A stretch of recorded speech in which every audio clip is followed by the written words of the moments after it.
Good evening, one and all. This is the 19th lecture in module number 3 of electric and hybrid vehicle.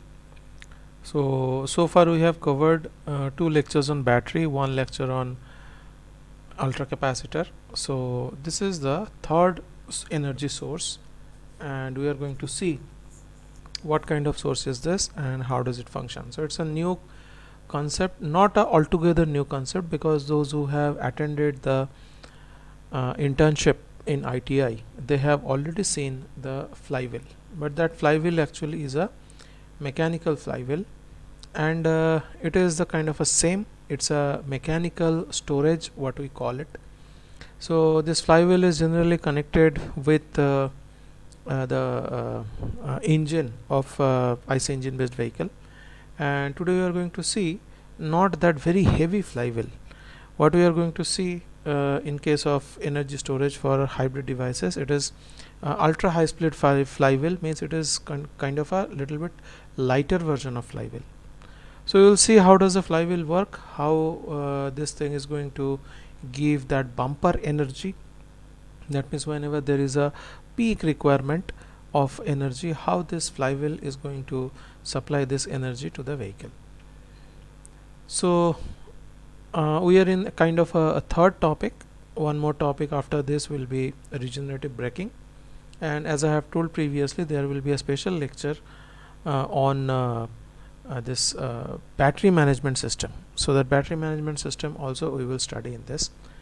So though case study is shown here, you can find case study of ultra high speed flywheel or ultra speed flywheel, that we are going to cover in this today's lecture only. A number of slides are less, actually there are 11 technical slides in this, so we can afford to go slow and we can see the things in details. So we are going to first see the operating principles of our ultra high speed flywheel. What is meant by power capacity, whether it's a high specific energy device or whether it's a high specific power device, that we will see. So we have found that lead acid battery, it's a high specific energy device. That means that will be working for a longer period of time and giving us high energy.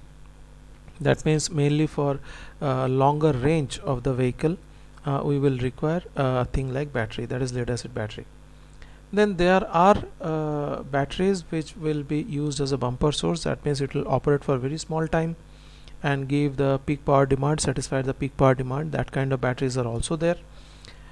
Then we have seen ultra capacitor. Ultra capacitor, well, we have found is like it's a high specific power device. That means it is not going to work for longer period of time. It is not going to modify the range of the battery, but instead whenever there is a very high power demand, like climbing of the hill and all, or very fast acceleration rate, in that case ultra capacitor will be working.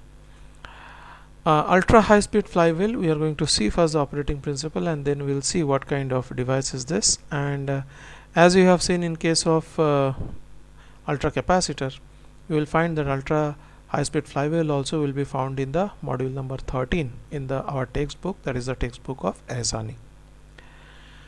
So what are ultra flywheel or ultra high speed flywheel or flywheel? Mainly whenever I am talking about flywheel in this context, which is available in page number 63 book of Ehsani, whenever I am saying flywheel, means you have to assume that I am talking about ultra high speed flywheel only, or at least high speed flywheel. That means this is lighter in weight compared to what you have seen in case of that internship or in ITI connected with the engine. It is lot less heavy than that. So what is the job of flywheel? Flywheels are actually storing energy in the mechanical form. So one very simple name it is having, it's called as a mechanical battery, right? So it's a energy storage in mechanical form. The traditional flywheel, which is connected to IC engine based vehicle, is a very huge steel rotor with a mass of hundreds of kilograms that spins on the order of tens of hundreds of RPM. So whenever the engine stops, as soon as the engine stops, the flywheel does not stop, it keep on rotating. So even after the engine stops, the flywheel keep the engine running. Okay, that means you have stopped giving power to the engine, but then also engine keeps on running, so it actually maintains the inertia. A very simple example I can give you with this, that whenever there is a 100-meter race, you have seen in Olympics and all, there is the end point, so there is a rope or thread connected at the end point. But as the persons who are, or at the athletes who are taking part in that race, they are running very fast, and they cannot stop themselves at that thread or at the end point. Okay, so this is the example of inertia what I am giving. So they run for few more 30-40 meters more, and then they stop. Exactly this is what happens in case of flywheel, that whenever you stop the engine, but then the engine does not stop the engine means you start pumping oil into the engine, but engine does not stop immediately. Takes quite a lot of time, because flywheel has stored some kind of mechanical energy in that, and engine, pistons and all this thing keeps on rotating, and slowly it comes down to a rest. So this is kind of a safety device. Sometimes we call it energy saving device and all. Okay, so for IC engine based vehicle, it is very heavy vehicle, because more is the mass, more will be the inertia, and more will be its rotation even after the fuel or the engine is cut off. Then also the engine will be getting enough power, then also the whole system will keep on rotating. More than 45 years ago, that means this 45 years actually is from 2002 or something, when the book was written, Book of Ehsani. I told you this is a problem with Book of Ehsani, that is whatever thing they have mentioned, it is with respect to year 2000 or 2002. So actually now it is almost 70 years ago. Okay, so from date today, 45 plus 23, because we are in the year 23, so almost 68 to 70 years ago, there is a company in Switzerland, its name is Oerlikon. Okay, they made the first passenger bus solely powered by a massive flywheel. So if you search on YouTube, you search on internet, you will be able to see that there is a bus. Inside that, in the middle portion, there is a big flywheel they have kept. So at that time it was the concept of green energy.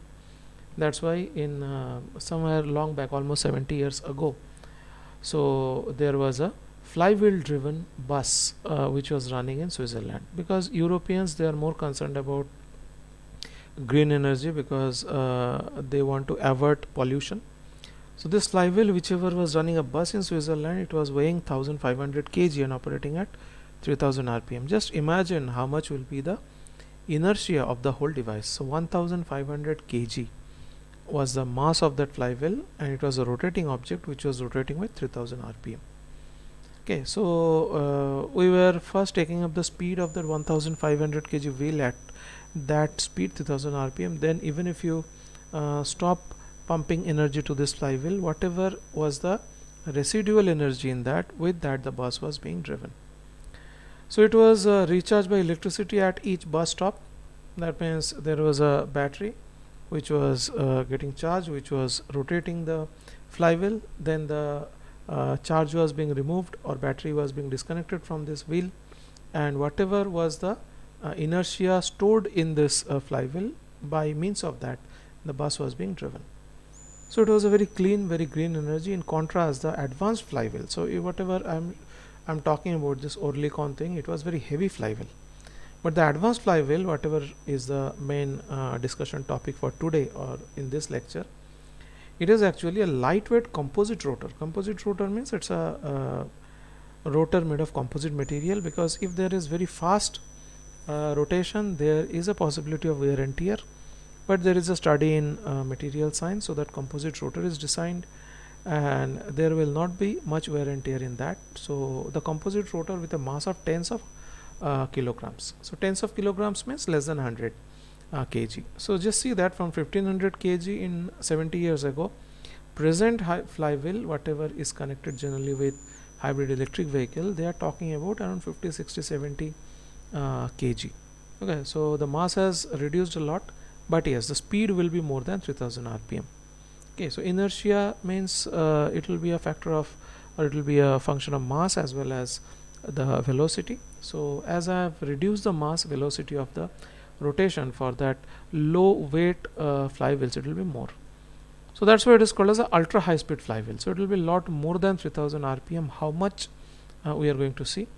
So rotating on the order of tens of thousand, that means it may be 20, 30, 40,000 rpm. So previously the mass was very high, speed was less in Oerlikon, but present day ultra high speed flywheel, mass will be less but speed will be very high, so inertia will be kept intact. Ultra high speed flywheels is a definition appears to have a feasible means of fulfilling the stringent energy storage requirement. Stringent energy storage requirements, very strict requirement. That means for EV and HEV, whatever are it's a very critical kind of devices, because HEV and EV, they are little sensitive about the energy storage thing, and we have to continuously be on our toes to ensure that quality of energy delivered by the energy generating devices or storage devices in EV and HEV, it should be giving very high quality energy to the motor. And we have to ensure through BMS and all, batteries are working fine, battery life is enhanced and all those things, right? So stringent energy storage requirement means we have to be very careful about the life cycle, about the usage, about the quality of power, about the delivery mode and all those things of power sources from EV and HEV. So what are the stringent parameters for EV and HEV energy? It is called as high specific energy. We know it's a storage which should be able to give energy for a longer time. High specific power, that means this is the storage like ultra capacitor, should give power for very short period of time, but the high power is expected from this kind of high specific power source. Long life cycle, for longer period of time we should be able to use this battery or ultra capacitor or ultra high speed flywheel. High energy efficiency, yes, whatever energy we are giving, we should see that efficiency is high, then only output quality will be maintained. Quick recharge, a very important parameter into this context, because we don't want to wait at power supply charging station for longer period of time. So within 15-20 minutes at the max, within half an hour, your vehicle should be fully charged and ready to go. Maintenance free characteristics, this is one very important thing in case of battery. So previous just batteries, I told you, it had to be given some kind of water supply, but present day batteries, they don't require water supply. It should be cost effective, so batteries are not cost effective as of now, okay, and it should be environmental friendly. So ultra high speed flywheel, they are not having any emission or anything, okay. So batteries are having a very poisonous kind of thing stored in it, because there is lead poisoning, there are acids and all those things. So from human hazard point of view, battery is not safe, but environmental friendliness is very important. Ultra high speed flywheel is very much environmental friendly. Fuel cell is very much environmental friendly. So this is what is the power cycle of ultra high speed flywheel. You are finding there is electric power source. So as in case of Oerlikon, I have told you that Oerlikon had to be charged through a battery, and the battery was being charged at every stoppage or every station wherever the bus was stopping. So there should be a electric power source, because there is a rotating thing. So this is the very heavy flywheel which generally we see in case of a IC engine based vehicle. So first we have to rotate this, and then we have to stop this supply. So first electric power source is actually connected to the power converter. We have seen DC to DC, DC to AC, different type of power converter, inverter, rectifier, all those things are there. So from the power source, if it is DC and if this motor is AC, then this power converter has to be inverter, right? So in that case, the DC has to be converted to AC, and the AC will run this motor, the motor will run this flywheel. So you are converting the electrical energy into a mechanical energy, and after the flywheel has is rotating very fast, it has picked up its speed, peak speed, then you stop this supply from motor to the flywheel, and then this flywheel will keep on rotating, and it will be generating electricity in a reverse manner. So in that case, this flywheel will be rotating, and it will be rotating a generator, and this generator will be generating electricity. So you can find that this black line, so input of motor is electricity, DC or AC depending on the power converter, output is mechanical. So I have shown here the pink one dashed line is a mechanical line. So motor will be generating mechanical power at the output, mechanical power will be driving the flywheel, and flywheel will be giving a rotational input or mechanical input to the generator. Generator will be producing electrical output through power converter. Okay, so DC to DC converter generally it is like that. It will be keeping a energy storage charged. So whenever this ultra high speed flywheel is rotating, it is producing mechanical energy that will be running a generator will be giving power to this secondary electrical power source through this power converter. So you can say that, sir, this electric power source is again getting converted to electric power source. So what is new? What is new that we are going to see in the next slides, and what exactly is the necessity of flywheel, but this is the cycle of the flywheel. So electrical source to converted electrical source to flywheel driving. Now whenever we are talking about bus, in that bus which Oerlikon or something in Switzerland, there this link was not there. That is this mechanical to electrical energy again, and it is rotating. This link was not there. There this motor was actually running this flywheel, very big flywheel of 1500 kg, and the flywheel, this electrical motor connection was being removed from this flywheel, and then this flywheel was actually running the bus. That was the application. Okay, so electrical source to power converter to motor was running the flywheel, and flywheel was giving energy supply to the bus. That was in case of Oerlikon. But somebody wants to say that, yes, I want to keep the channel that this flywheel will be rotating, and that rotation energy we are going to convert into electricity, and we can store in a electrical power storage. So that is also possible. So this electrical power after rotation, it is coming back into this electrical power source. But in the same time, so this is not the only path feedback, you can say feedback kind of thing, it is power is coming back, but this is not the only part. So whatever energy you are giving in the forward direction, this is doing a mechanical work. That means this flywheel is rotating the bus as well as it is charging the electrical power. So now it is the difference. Whenever we are talking about Oerlikon, it was about rotating a mechanical flywheel which was running the bus. Yes, this flywheel also doing the same thing.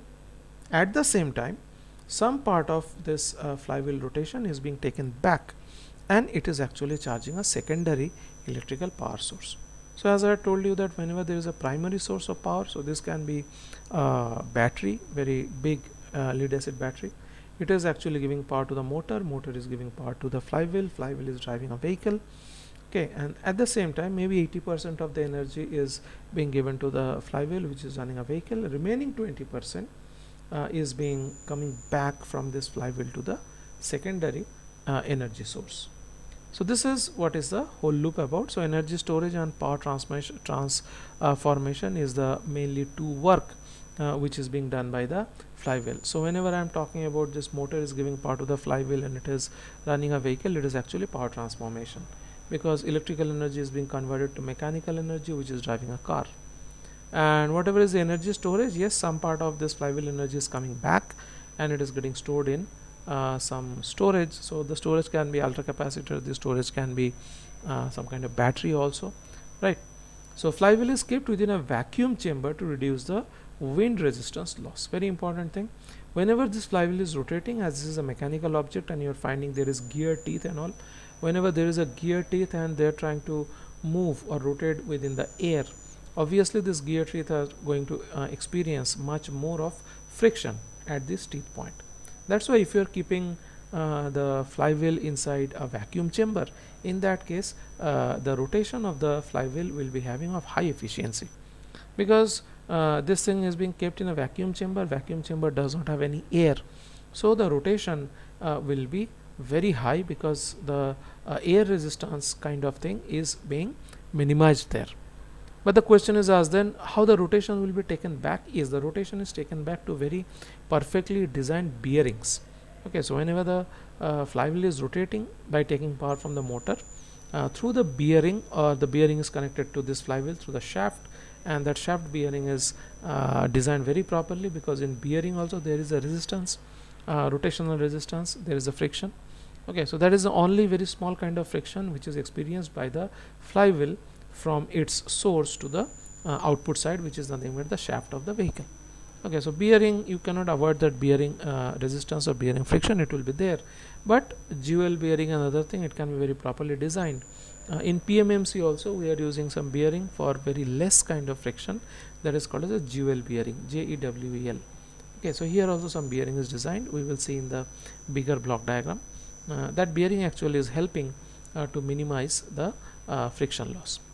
So flywheel is kept within a vacuum chamber to reduce the wind resistance loss. So what is the kinetic energy? So we know whenever there is a movement, so omega is nothing but the rotational speed, radian per second, of this flywheel. So kinetic energy will be half I into omega square, where I is the inertia of the vehicle. You have studied what is the formula of inertia in your control system course. So moment of inertia of the flywheel is given by the symbol I. Rotational speed of the wheel is given by the symbol omega, radian per second. If you are multiplying square of omega and multiplying with half and I, you are getting what is the kinetic energy which is being produced by the flywheel. So on flat roads, the flywheel conserves mechanical energy. So you can say that this flywheel is actually connected or attached with the battery as a bumper source. So this is a high specific power kind of a source. Ultra high speed flywheel is a high specific power kind of a source. Well, lead acid battery is a high specific energy kind of a source. Ultra capacitor is also a high specific power kind of a source. So on flat road, the flywheel conserves mechanical energy. So in that case, the flywheel will be working in two modes. Once it will be conserving mechanical energy, and next case, whenever there is a sudden high demand of power, which is called as a bumper power requirement, then the electrical source and the flywheel together will supply power to the driving wheel. So this will be keep on rotating whenever the vehicle is in the flat road. Okay, it is not going to drive the vehicle, but will keep on rotating, and the energy will be stored in it in the form of half I omega square.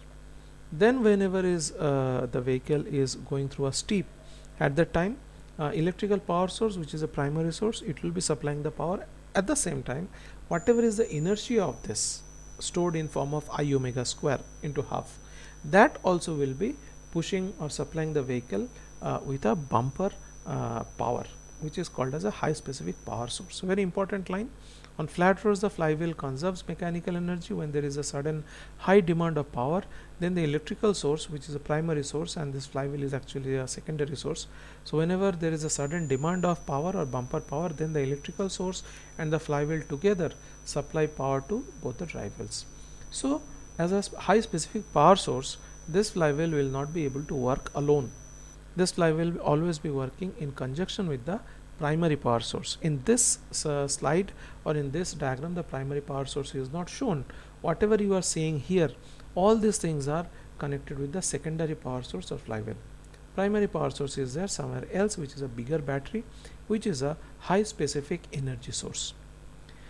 This is a basic structure of a typical flywheel system. Definitely I am not going to ask it in the IEA or final exam, but yes, you should know what is the construction of this flywheel. So a constant stress principle may be employed in the design of ultra high speed flywheel to achieve maximum energy storage. So half into I omega square should be maximum. Every element in this rotor should be equally stressed to its maximum limit. The result is a shape which is a designed result, obviously, which is gradually decreasing its thickness. You can find here whatever is the thickness of the ultra high speed flywheel at the center, the thickness is reduced towards the edge. Actually, this is an aerodynamic kind of shape. This will be reducing your the ultra high speed flywheel friction. Okay, whatever friction is there, though it is kept in, so this chamber is a vacuum chamber, it is written here, though there is a vacuum chamber, but then also this ultra high speed flywheel shape is there like this is aerodynamic shape. This will be ensuring very proper rotation and high conversion of motor energy into mechanical energy, right? So there is a bearing. So this thing you are finding bearing because through bearing you are going to connect the shaft, and shaft is going to be taken out, which will be connected to the vehicle. There is a coupler, actually there is a mechanical coupler, and through the coupler the energy produced by the flywheel as well as the battery motor will go to the wheels of the vehicle. So this results in the shape of gradually decreasing thickness that theoretically approaches to zero as the radius approaches to infinity. That means bigger radius of flywheel, so this is what is called as a radius. Bigger radius will be giving you very thin edges at the side. Due to the extreme high rotating speed and to reduce the aerodynamic loss and frictional loss, the housing inside which the flywheel is spinning is always highly vacuumed and contactless. So that's why these bearings are actually non-contact type bearing, which is called as a magnetic bearing. You can check it in YouTube, what is magnetic bearing, how do they perform. Electric machine is one of the most important component in the flywheel system. Since it has a critical impact of the performance on the system, PM brushless DC motor are usually used in the flywheel system. Apart from possessing high power density and high efficiency, PM BLDC motor has a unique advantage that no heat is generated inside the PM motor. Because this is a permanent magnet motor, that means there is no electromagnet that has to be produced inside the motor because it is already magnetized. Okay, and as number of coils which generates the field is not there, that means the amount of heat generated inside this casing, okay, will be a lot less. I'll be showing you a diagram in the next slide which will show you the whole construction of motor, flywheel, vacuum, everything together. So apart from the possessing the high power density means very high power it can output in very small time. That means high energy in small time is called as a high power. That means this is a bumper source or it's a high specific power source like ultra capacitor. So apart from possessing a high power density and high efficiency, the PM BLDC motor has a unique advantage that no heat is generated inside the PM motor. This is particularly essential for the rotor to work in a vacuum environment to minimize the windage loss. So windage loss is minimized because we are making the flywheel run within the vacuum chamber. So SRM for the flywheel system, switched reluctance motor, which we have studied at the end of the previous module 2, is also a very promising candidate for application in a flywheel system. So SRM, which is called as a switched reluctance motor, has simple construction and can operate efficiently at very high speed. In addition, the SRM possesses a large extended constant power speed region which allows more energy in the flywheel that can be delivered. So I can ask you the short question that which motor can be used in conjunction with flywheel. So you have to remember there is a switched reluctance motor, and question is why? Because the SRM possesses a large extended constant power speed region. So we have seen in case of electrical drive, the initial part is called as a constant torque region and latter part is called as a constant power region. So in constant power region, actually the torque is decreasing, that means the speed will be increasing. Okay, so you are finding that SRM possesses a large extended constant power speed region. That means the speed will be increasing gradually and power will be constant. So it allows more energy in the flywheel that can be delivered. So in this extended speed region, that means after the constant torque region, only the machine excitation flux can be varied. I think we have seen one thing, that is armature and field control of DC machine. So we have found that in the field control part we reduce the flux so that we can increase the speed. Okay, so in it is here also the same thing, only the machine excitation flux can be varied, which is easily realized. On the contrary, the PM brushless motor shows some difficulty in weakening the field flux induced by PM.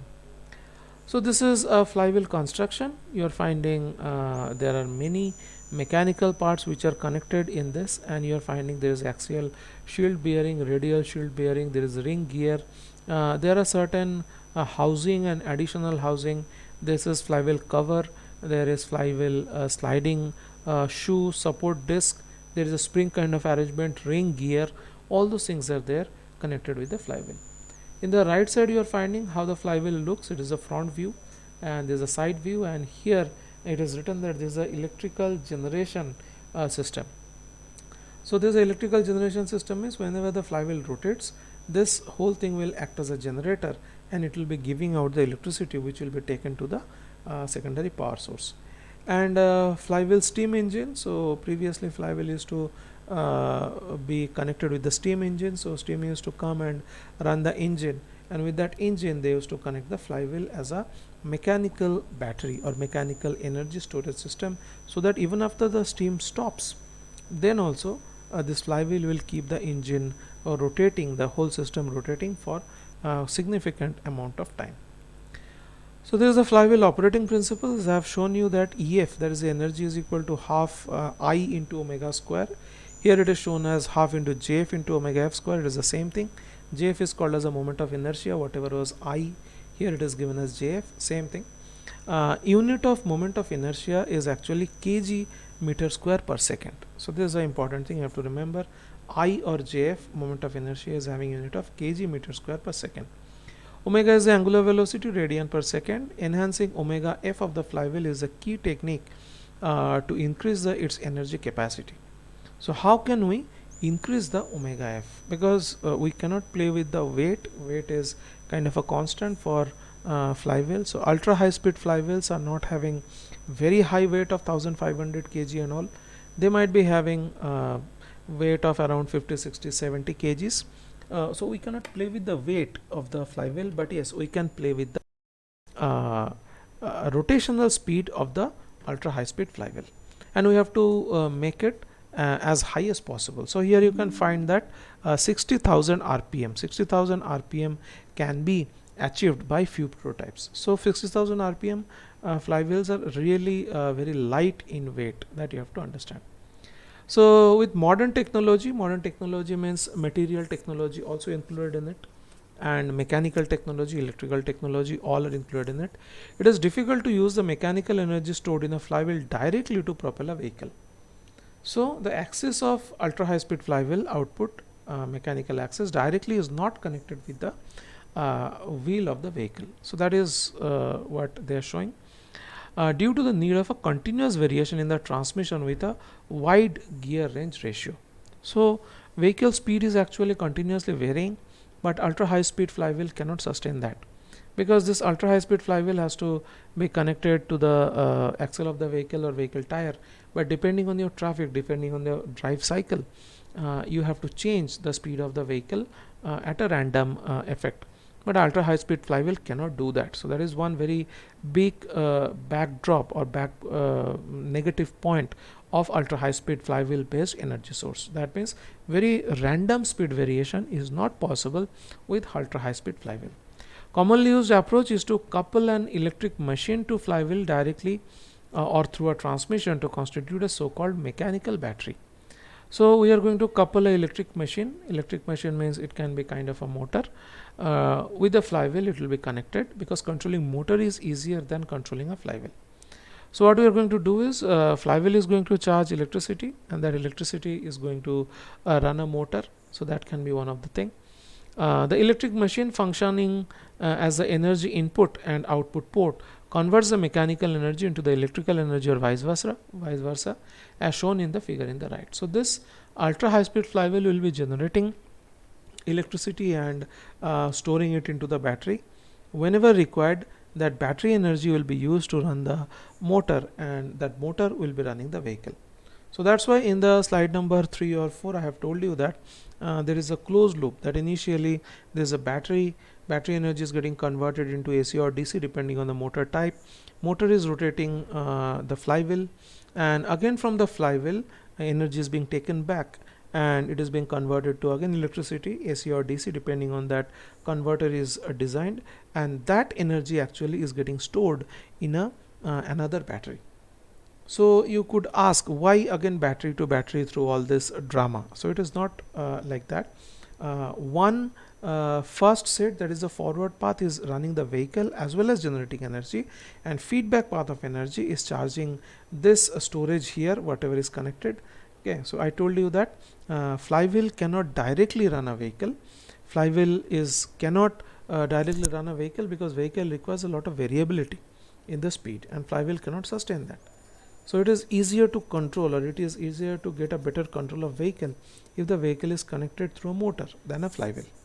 So that's why whenever the flywheel is running, it will be giving the energy back, it will be charging a battery, and whenever that battery is giving EMF to the motor, it is easier to control a vehicle by means of the motor. So that is what it is said, that the electric machine functioning as a energy input and the output port converts the mechanical energy into electrical energy, or vice versa, as shown in the figure to the right. So it's a typical flywheel system which is called as a mechanical battery. Power capacity of flywheel. So the power that a flywheel delivers or receives can be obtained by differentiating the power equation. So what is the power equation? Power is nothing but energy by time. So you can find P is equal to dE by dt. Okay, so EF is nothing but the energy. From energy we can find power. So if we differentiate energy with respect to time, we are getting power. So joules per second is nothing but watts. So PF or power capacity of a flywheel is given in PF watts. This is nothing but joules per second. Is equal to Jf into omega f into d omega f by dt is equal to omega f into Ts. Ts or Tf, I'm sorry, not Ts, it is Tf.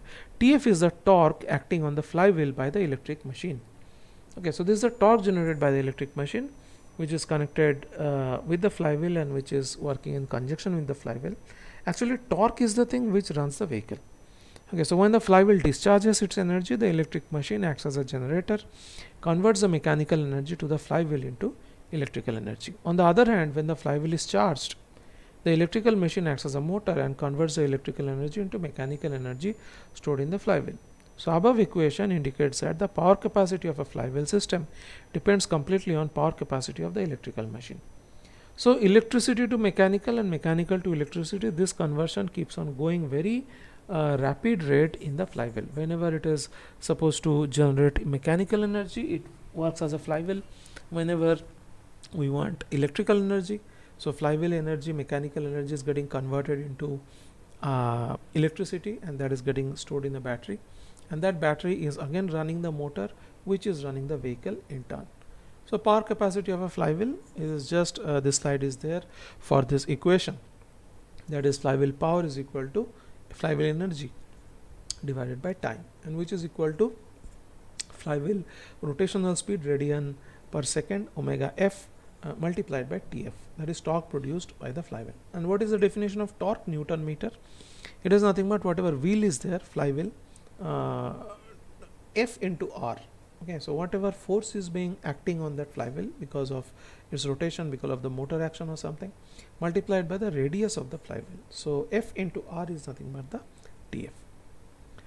Torque voltage profile versus rotational speed. So this can be one question which will be asked in the exam. So an electric machine usually has two distinct operating regions. First one is the constant torque region, second one is a constant power region. So you can find out, this is the power graph. Here the power is increasing in the constant torque region. It saturates at this point, which is called as a omega B, which is called as a base speed of the vehicle. Remember this is called as a base speed of the vehicle. So constant torque increasing voltage and constant flux, it is power is increasing, then power is constant, torque is decreasing, means speed will be increasing.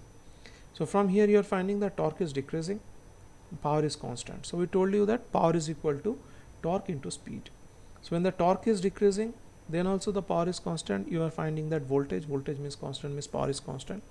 In this case we can say that the speed is increasing. So it is constant power, constant voltage, and field is weakening. How can you increase the speed? By weakening the flux field. Okay, so how can you control the flux in this flywheel? That also is a matter of study. So in constant torque region, the voltage of the electric machine is proportional to its angular velocity, and the magnetic flux in the air gap is constant. However, the constant power region, voltage is constant, you are finding voltage is constant, magnetic field is weakened with an increase in the machine angular velocity. So we have seen in case of DC machine, that is armature field control, that initial part we are actually increasing the armature voltage and we are increasing actually the power of the vehicle. It's called as a constant torque region. In this case the speed voltage is increasing, this is the armature region. After that voltage is kept constant because we have reached the highest peak of the input voltage. Then we want to increase the speed. So how can you increase the speed? There it was, in case of DC motor, it was a separately excited motor. In that case we were pushing some resistor in the field circuit. It was an electrical electromagnet kind of a thing.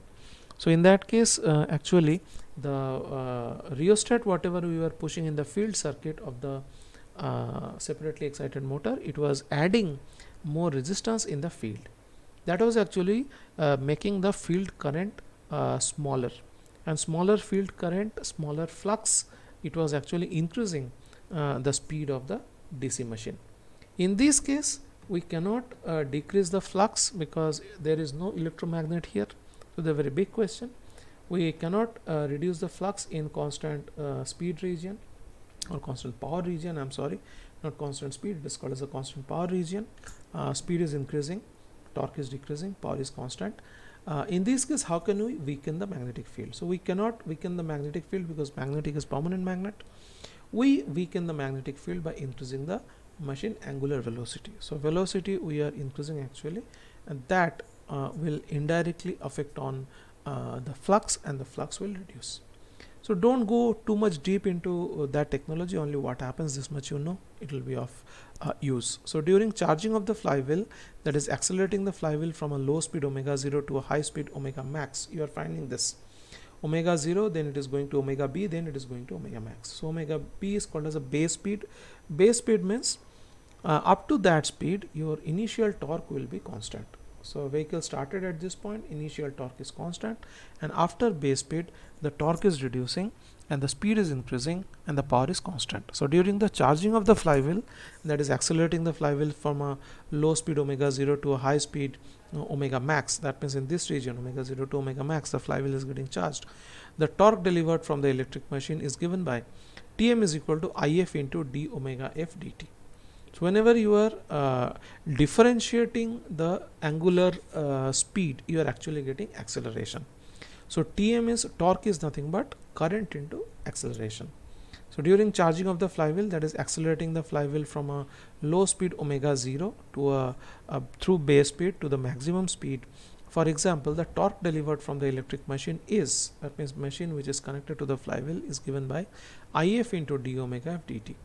Electric machinery is directly connected to the flywheel. Different flywheel technologies, I won't go much into depth because this will not be asked in the exam.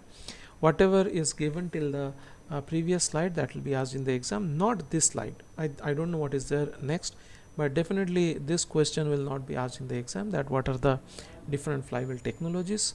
Means E glass, graphite epoxy, S glass, Kelver. Kelver is a very important material. Please find out what is Kelver. So this question can be asked in your IA. So Kelver is having some very typical property. I think this is used in balloon. Okay, so whatever balloon we are using for flying some flying unmanned aerial vehicle or balloon based surveying also we are doing in a lot of places. So Kelver might be used to design those kind of balloon, and it is very costly material. So I think it is cloth like material, it is a very costly material. So higher rotational speed can significantly increase the stored energy, obviously, because we have found out that the inertia is equal to I into omega square. So sorry, not inertia, total stored energy is I into omega square, where I is the inertia.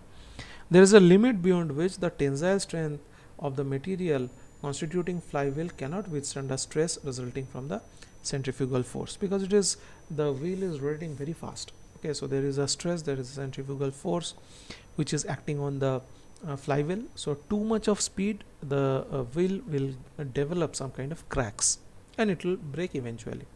Maximum stress acting on the flywheel depends on the geometry, specific density rho, and the rotational speed. Very important thing. So short question can be asked from this.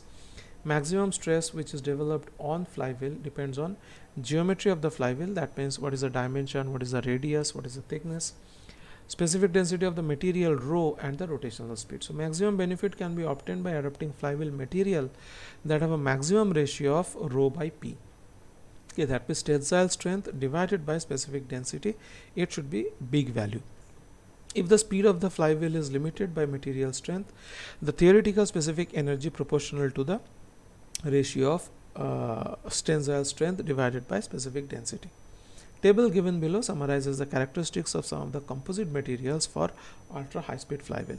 So these definitions may be asked in your exam, but this table, that means you won't have to remember this E glass, graphite epoxy, S glass. This table will not be asked in the exam, but yes, these definitions may be asked. That is tensile strength, what is meant by that, specific density, or what is the flywheel power depending upon. So maximum specific energy will be dependent upon the tensile strength divided by specific energy. This formula is very important. It can be asked as a short question in the exam.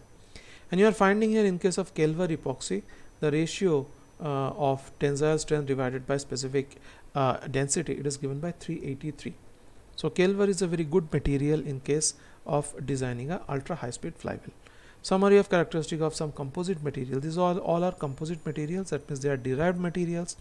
They are not available in the nature directly. They are all composite and they are derived material.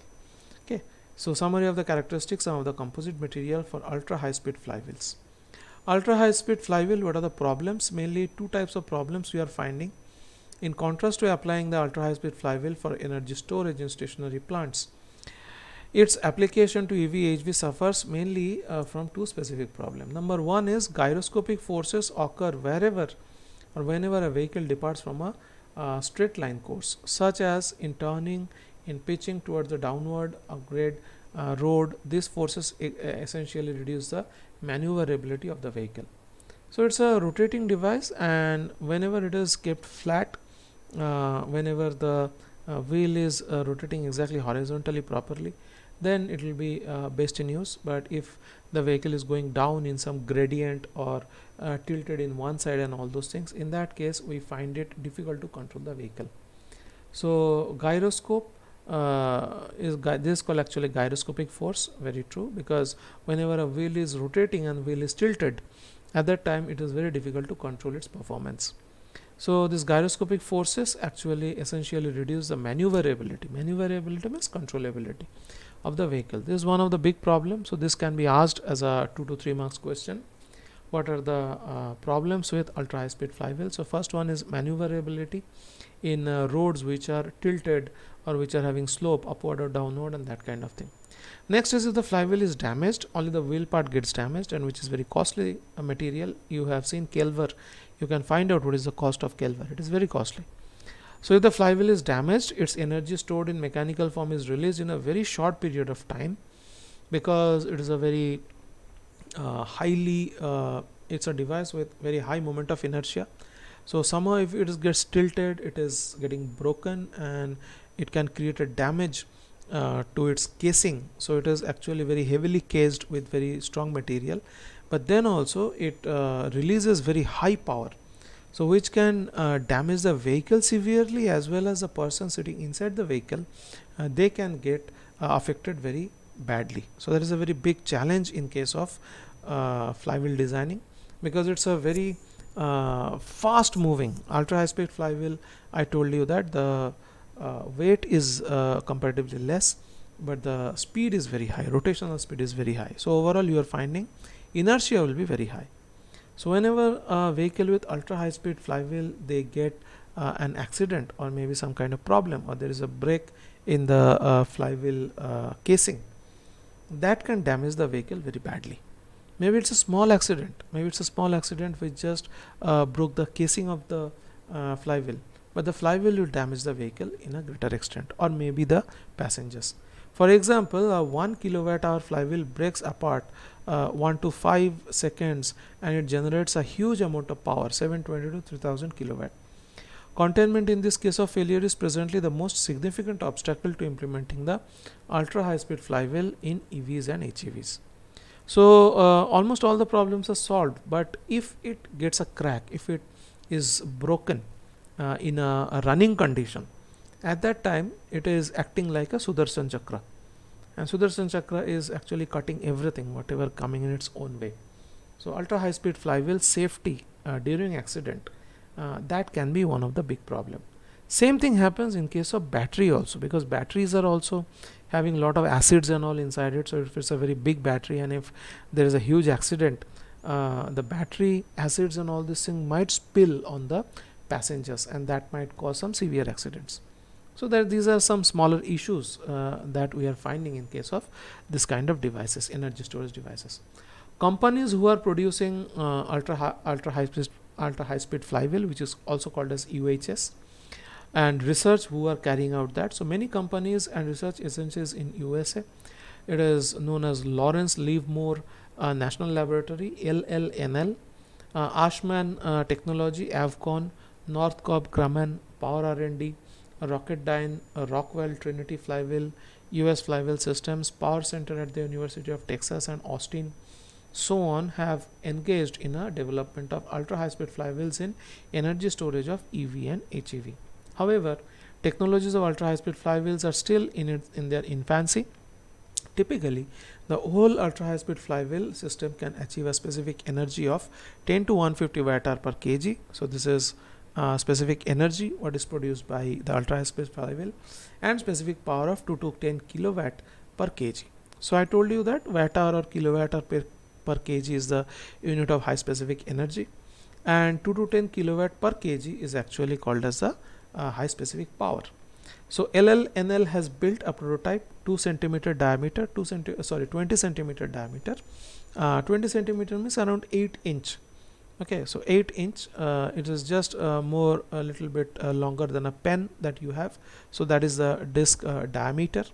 Okay, so LLNL has built a prototype of around 20 centimeter diameter, that means around 8 inch diameter and 30 centimeter height flywheel, and that can achieve 60,000 rpm, 1 kilowatt hour and 100 kilowatt. So this can be the dimension and power and energy produced by a ultra high speed flywheel of 8 inch diameter. So this is all about the ultra high speed flywheel. If you have any questions or doubts, you can post in the lecture. I'll post this thing in the YouTube, and you can post your questions there. That's all from my side. Thank you.